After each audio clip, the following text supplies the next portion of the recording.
Nashik Road police उपनिरीक्षक unit गुन्हे शाखाच्या ब्लॉकबस्टर पोलीस अंमलदारांनी इंदिरानगर पोलीस ठाणे हद्दीत 2 घरफोडी करणाऱ्या चंगू मंगूंना ताब्यात घेत त्यांच्याकडून 1,20,000 रुपये किमतीची सोन्याची लगड जप्त केली. पोलीस हवालदार दत्तात्रय चकोर, भरत राऊत या कर्तव्यदक्ष पोलीस अंमलदारांना गोपनीय माहिती मिळाली.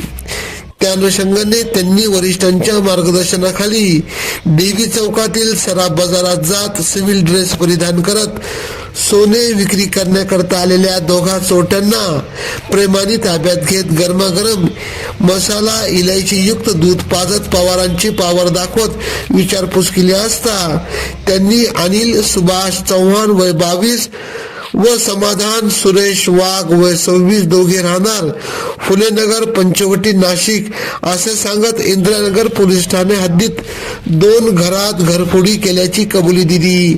या 2 बिरादरांना नाशिक रोड पोलीस ठाण्याच्या ताब्यात देण्यात आले.